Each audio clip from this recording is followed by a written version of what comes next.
Hello दोस्तों, कैसे हैं आप सब लोग। आशा करते हैं आप सभी लोग अच्छे होंगे। आप सभी लोगों का आपके अपने चैनल ट्रिकी हॉबी धुमान में बहुत बहुत स्वागत है।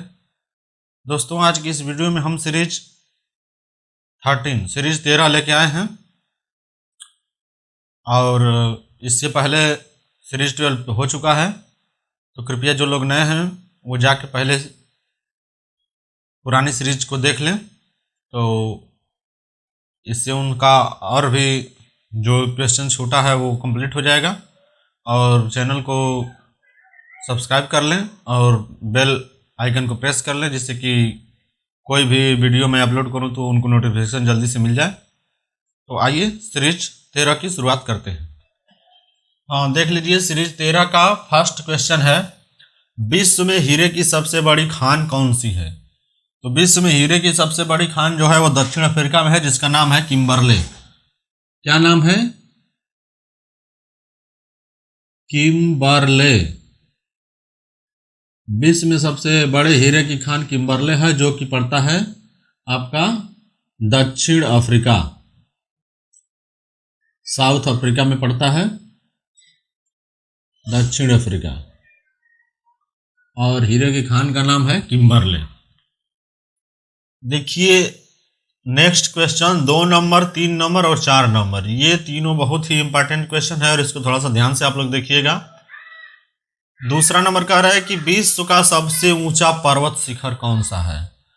तो विश्व का सबसे ऊंचा पर्वत शिखर जो है वो है माउंट एवरेस्ट।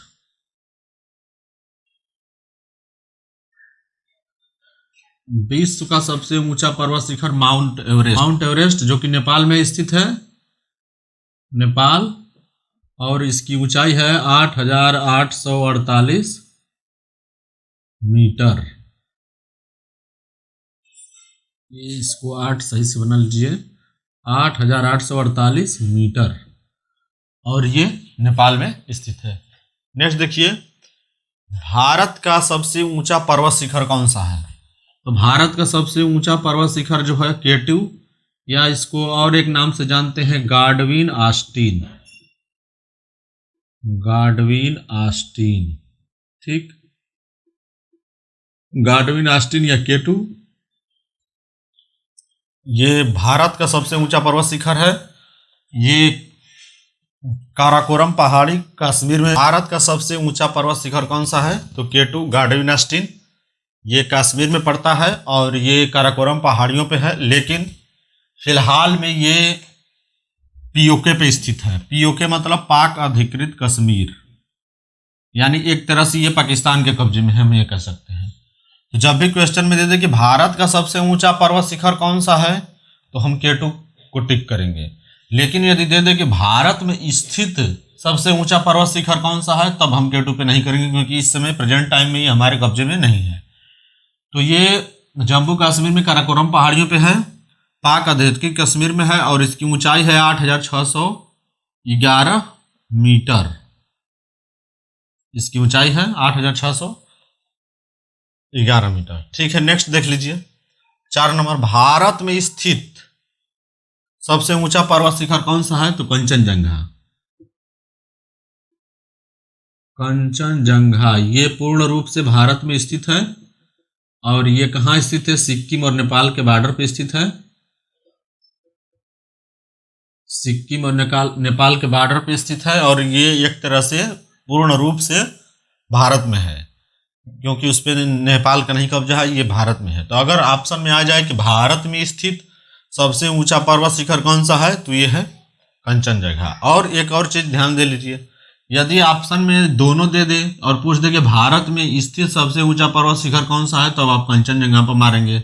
यदि कह दे कि भारत का सबसे ऊंचा पर्वत शिखर कौन सा है, तो K2। और दूसरी चीज ये भी ध्यान दे लीजिए कि जो K2 है ये विश्व का दूसरा सबसे ऊंचा पर्वत शिखर है, दूसरा सबसे ऊंचा पर्वत शिखर।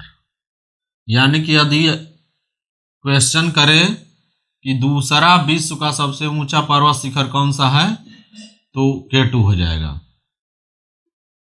और एक इसमें भी ध्यान दे लीजिए कि विश्व में तीसरा सबसे ऊंचा पर्वत शिखर कौन सा है, तो कंचनजंगा। इसकी ऊंचाई है 8,586 मीटर। विश्व में ये तीसरा है। विश्व का तीसरा सबसे ऊंचा पर्वत शिखर। विश्व का सबसे तीसरा ऊंचा पर्वत शिखर कौन सा है, तो यह है कंचनजंगा, जो कि सिक्किम में स्थित है। और विश्व का दूसरा सबसे ऊंचा पर्वत शिखर है K2, और फर्स्ट में तो माउंट एवरेस्ट है ही, जो कि नेपाल में है। ठीक है, नेक्स्ट देखिए, कह रहा है कि स्वेज नहर किन दो महासागरों को जोड़ती है। तो स्वेज नहर जो है वो भूमध्य सागर को लाल सागर से जोड़ती है। भूमध्य सागर को लाल सागर से जोड़ती है। स्वेज नहर भूमध्य सागर को लाल सागर से जोड़ती है। नेक्स्ट देखिए, 6 नंबर क्वेश्चन कह रहा है कि पनामा नहर किन दो महासागरों को जोड़ती है। तो पनामा नहर जो है वो कैरेबियन महासागर को प्रशांत महासागर से।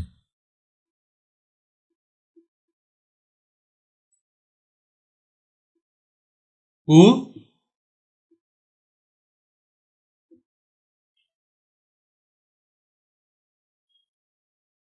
प्रशांत महासागर से। पनामा नहर किन दो महासागरों को जोड़ती है, तो कैरेबियन को प्रशांत महासागर से। 7 नंबर क्वेश्चन देखिए, विश्व में सबसे गहरा महासागर कौन सा है। तो विश्व में सबसे गहरा महासागर जो है वो है कौन सा है, वो है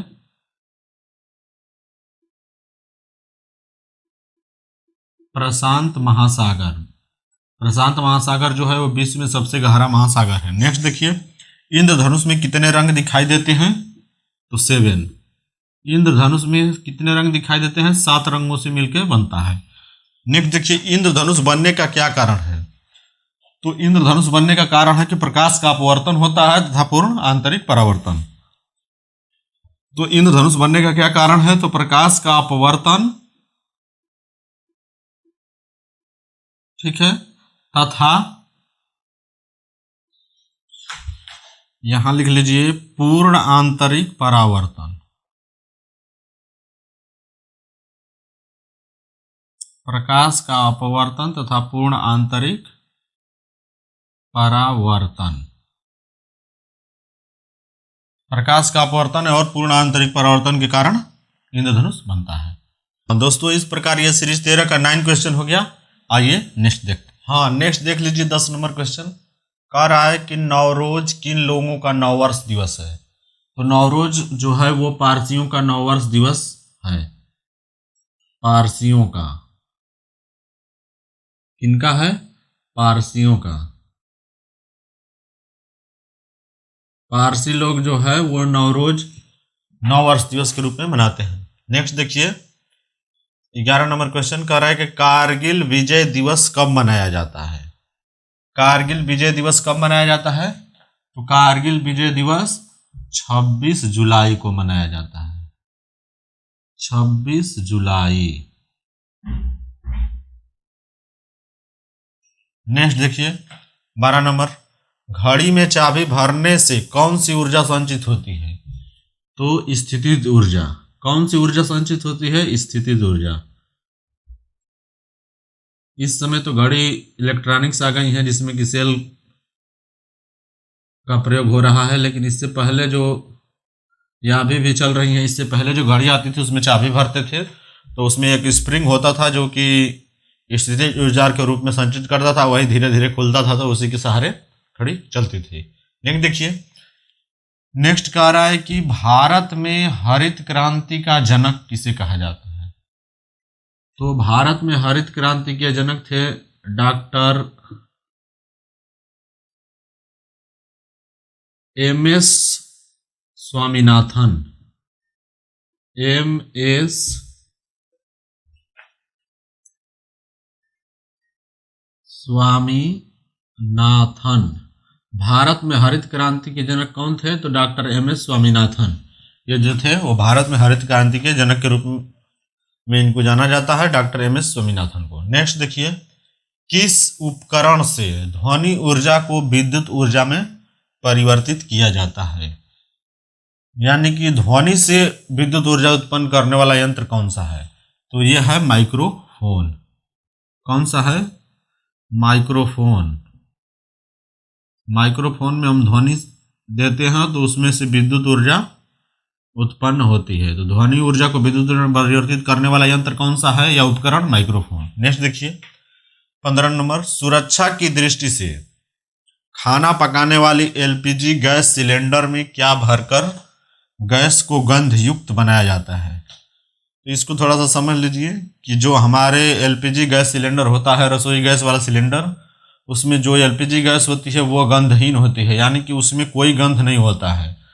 तो उसमें सुरक्षा की दृष्टि से उसमें उस गंध युक्त बनाने के लिए कि जैसे खुला रहे तो पता चले, तो एथाइल मरकैप्टन का प्रयोग किया जाता है, उसमें मिला दिया जाता है। सीधा समझिए, एथाइल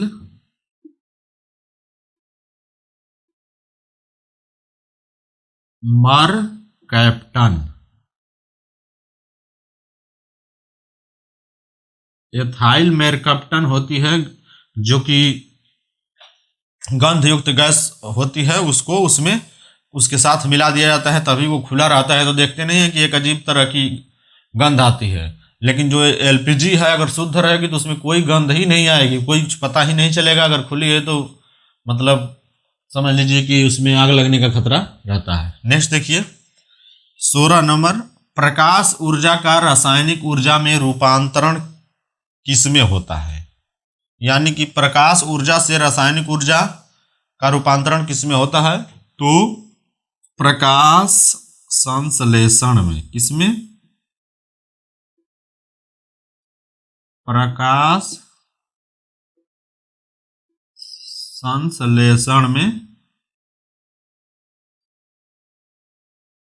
प्रकाश संश्लेषण में जो है प्रकाश ऊर्जा का रासायनिक ऊर्जा में परिवर्तन होता है। नेक्स्ट देखिए 17 नंबर क्वेश्चन कह रहा है कि लोकसभा में अविश्वास प्रस्ताव लाने के लिए कितने सदस्यों की सहमति आवश्यक होती है? यानी जब भी लोकसभा में कोई अविश्वास प्रस्ताव लाना है तो कम से कम 50 सदस्यों की सहमति आवश्यक है। इससे कम रहेंगे तो लोकसभा में अविश्वास प्रस्ताव नहीं आप ला सकते।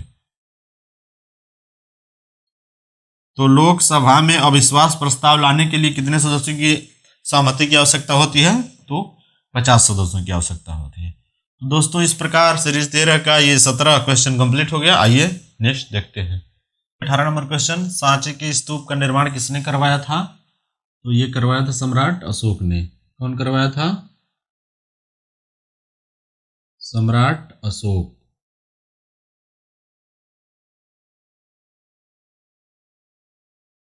नेक्स्ट देखिए 19 नंबर, किसने रक्षाबंधन की शुरुआत बंगाल विभाजन के विरुद्ध एकता प्रदर्शित करने के लिए किया था?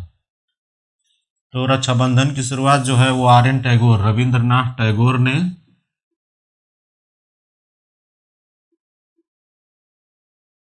रविंद्रनाथ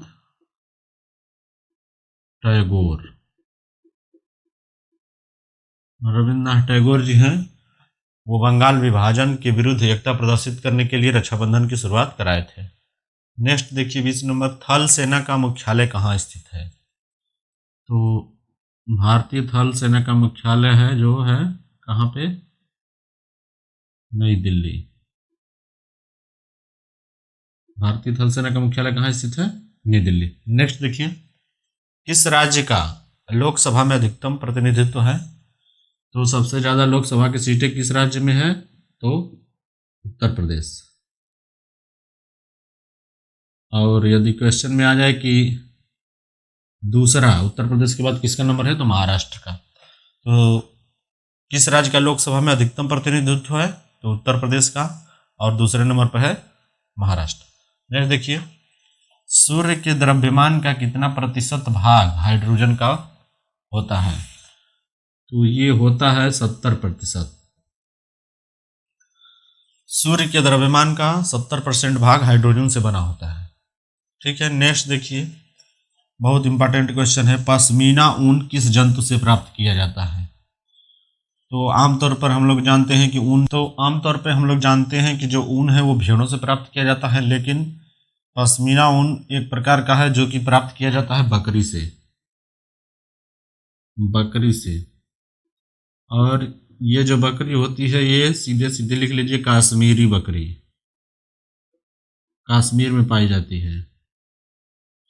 तो कश्मीरी बकरी से जो है पश्मीना ऊन प्राप्त किया जाता है। नेक्स्ट, जिस समय भारत आज़ाद हुआ उस समय कांग्रेस के अध्यक्ष कौन थे? तो हमारा देश जब आज़ाद हुआ उस समय कांग्रेस के अध्यक्ष थे, वो थे जेबी कृपलानी।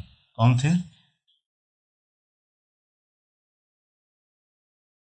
जेबी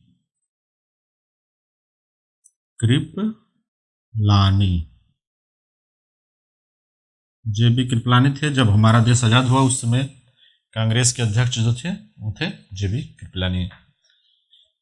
25 नंबर क्वेश्चन देखिए, मुर्गियों की सबसे भयंकर बीमारी क्या कहलाती है? तो मुर्गियों में सबसे भयंकर बीमारी होती है जो रानीखेत एक ऐसी बीमारी है जो मुर्गियों में सबसे भयंकर बीमारी कहलाती है। तो मुर्गियों की सबसे भयंकर बीमारी क्या कहलाती है? रानीखेत।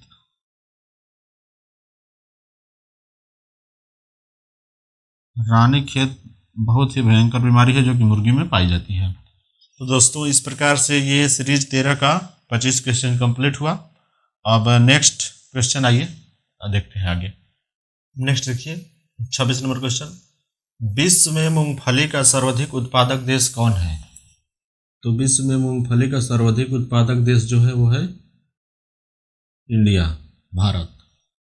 नेक्स्ट देखिए 27 नंबर, किस वृक्ष से तारपीन का तेल प्राप्त किया जाता है? तो तारपीन का तेल जो है वो तो चीड़ से।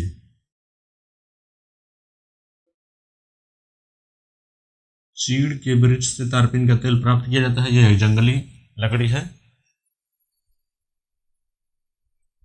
ठीक, नेक्स्ट देखिए, केंद्र और राज्य के बीच धन के बंटवारे के संबंध में कौन राय देता है?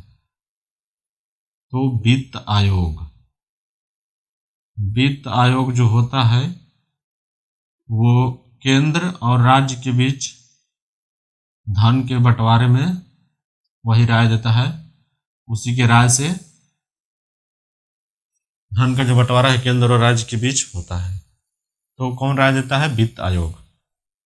देख लीजिए, विश्व में ज्वार का सर्वाधिक उत्पादक देश, तो ज्वार का भी सर्वाधिक उत्पादक देश है इंडिया, यानी कि भारत।